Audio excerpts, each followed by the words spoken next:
Chanel is the only figure from the world of high fashion included in Time magazine's list of the 100 most influential people of the 20th century.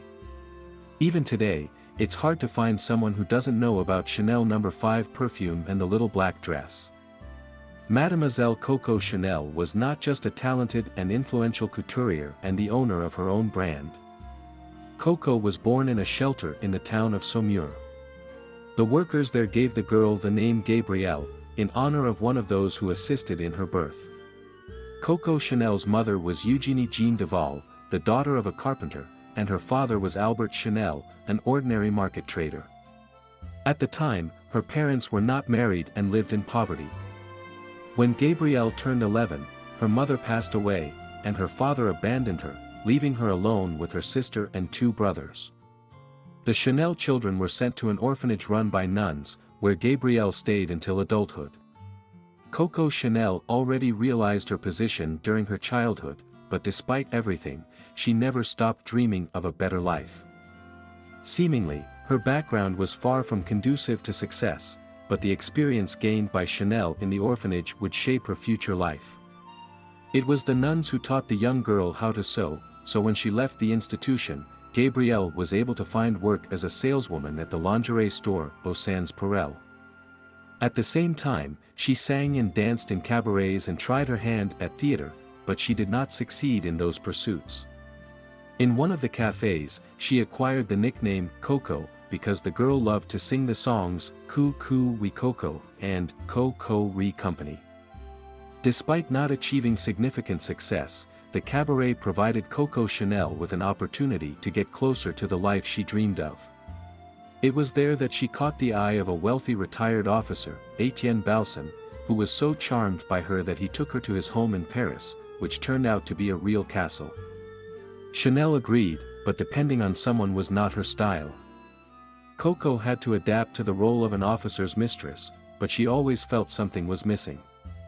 One day, she realized she wanted to become a milliner.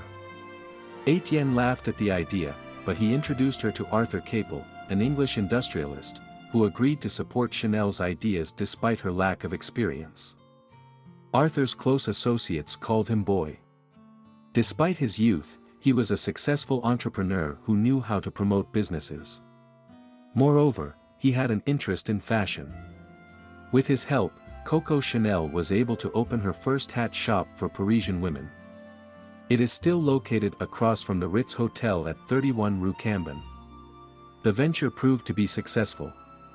3 years later, she opened a second shop in the city of Deauville. Once Coco Chanel had her own business and the freedom to express her taste and abilities, nothing could stop her, not the lack of experience or even the First World War. She worked as both an entrepreneur and a designer, bringing her ideas of elegance to life. She introduced women's trousers and the iconic little black dress. The style she created later became known as simple luxury. To dress in Chanel's style, taste was more important than immense wealth. Gabrielle's dream came true. She became a renowned milliner and was talked about in high society. The most famous ladies of Paris came to her, recommending Coco Chanel to each other, and soon she became the first dressmaker in history to gain access to aristocratic circles not as a servant but as an equal member of society. Her name became a phenomenon, resonating worldwide. Coco Chanel attracted the attention of high-ranking individuals even in other countries. I entered the cream of society not because I created clothing. On the contrary, I created clothing because I was in a society where I became the first woman to live a full life of my century, said Coco Chanel. Coco Chanel reached the pinnacle of her fame by the age of 50. Despite this age being considered mature, it was at her 50th birthday that she truly blossomed, achieving perfection in both her appearance and the image she had been creating all this time. When World War II broke out, Coco had to close all her salons and stores. She accepted the fact that fashion was not a priority during such a time. The years of prosperity had left her with many connections, which she had to utilize to free someone close to her from German captivity.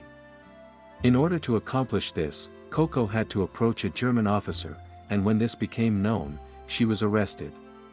Her imprisonment lasted only a few hours, and she was released on the condition that she would leave France. For almost 10 years, she settled in Switzerland. After the war, Coco Chanel faced numerous competitors in her beloved field. Some of the most successful were Dior and Balenciaga. Power in the fashion world shifted from female hands to male hands, but not for long. When Coco Chanel turned 70, she returned to Paris and reopened her salon. Critics tore her apart, but Coco seemed to pay no attention. Within 3 years, she not only regained her former fame but perhaps even multiplied it. She attributed this to the fact that she had lived a full life and bestowed freedom of movement upon her suits, which embodied true elegance. The trend for tan skin emerged during Coco Chanel's time. Once, she went on a cruise and became heavily tanned during the trip. When she arrived in Cannes, she did not hide her tan, and people followed her example. The world-famous perfume that bears the name Chanel was used and sold by Coco after Ernest Bose, a perfumer who immigrated to Russia for court service, presented her with a choice of 5 fragrances. She chose the last one, the 5th, because it was synthetically synthesized and did not resemble any flower. Thus, the fragrance, Chanel No. 5, was born. Women praise Coco Chanel for introducing the little black dress into everyday life. It could be worn all day and evening without changing, and depending on the occasion, one could simply change accessories to better suit the environment. According to legend, she invented it when her dear friend Arthur, nicknamed Boy, passed away. Wearing mourning attire for someone who was not a spouse was considered scandalous at the time, and this dress became a unique expression of her attitude towards the event. Another significant contribution by Coco Chanel was the introduction of handbags with long chains that could be worn on the shoulder. According to Coco herself, she constantly forgot about reticules and would leave them everywhere, plus it was cumbersome to carry them in her hands. However, wearing the bags slung over the shoulder was much more convenient. Despite her immense success, Coco Chanel was not particularly happy. Her personal life was filled with dramatic twists and deep tragedy. It starts with the fact that, despite having numerous admirers, she was never married. Additionally, Coco was unable to have children due to infertility. The widespread fame of the Chanel name was achieved not only through her undeniable talents but also through her relationships. Her projects required significant investments, and she did not hesitate to ask for financial support from her lovers. This led to her reputation as a perpetually kept woman, and the first to financially support her was the aforementioned Etienne Balsan. After that, Coco Chanel had a love affair with Arthur Capel, who helped her launch her business. They were together for quite a long time, but Coco was not happy throughout that period. The reason was that Arthur, nicknamed Boy, was quite the womanizer. Initially, he restrained himself, pretending to have changed, but with time, old habits resurfaced, and he began to cheat on Coco, his beloved couturier. Coco's love for him was so strong that she turned a blind eye to it. It is said that she even forgave Arthur when he left her for another socialite and chose her as his wife. Rumor has it that Coco even had to sew the wedding dress for Boy's new love. Coco admitted that she loved him more than anyone else. The boy's death in a car accident deeply shattered her, and she fell into a long period of depression. Only a year later, she entered into a new romance, this time with Prince Dmitry Romanov. Coco Chanel was over 7 years older than him, but that didn't hinder their passionate relationship. This union proved to be highly productive. The prince suggested that Chanel use beautiful women as mannequins, he sponsored her projects, and he introduced her to the imperial perfumer who created her famous fragrance. Their relationship lasted for a year until the prince left for America to marry a wealthy girl. Coco didn't remain alone for long. She entered into a romance with the Duke of Westminster, and their relationship was truly regal in beauty. As the relationship progressed towards marriage, it became apparent that the Duke wanted children from Chanel.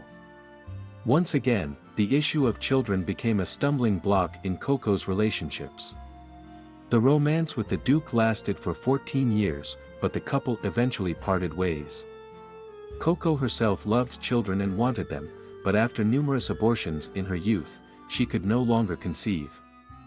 During World War II, Coco Chanel met a German diplomat named Hans Gunther von Dinklage. It was because of him that she became involved in spy games, and with his assistance, she rescued her nephew from captivity. She found herself in disfavor with the authorities in France, and it was because of him that she was forced to leave for Switzerland. As a result, this union also dissolved, as Coco Chanel and Hans Gunther von Dinklage had not only frequent arguments but even physical fights. This was her last romance. Afterward, she fully immersed herself in the fashion business, collaborated with Hollywood, and revolutionized the concept of clothing and style. Coco Chanel's children could have inherited all the achievements of this remarkable woman and her wealth, but it was Karl Lagerfeld who had to revive her fashion house.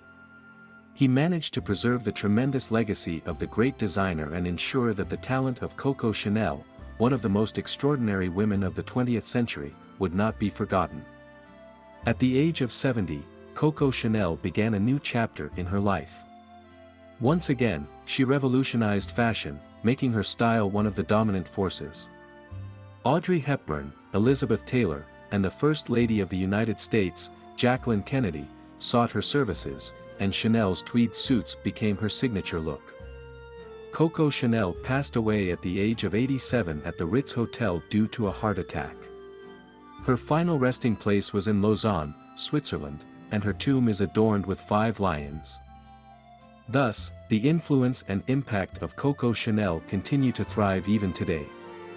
Her timeless designs, entrepreneurial spirit, and progressive vision shaped the fashion industry, expanded the possibilities for women, and left an indelible legacy that inspires designers, entrepreneurs, and fashion enthusiasts worldwide. We appreciate you joining us today, and please don't forget to like and subscribe to our channel. This will help us produce more interesting videos. And let's not forget Coco Chanel's words, simplicity is the key to true elegance. See you in the next video. Goodbye.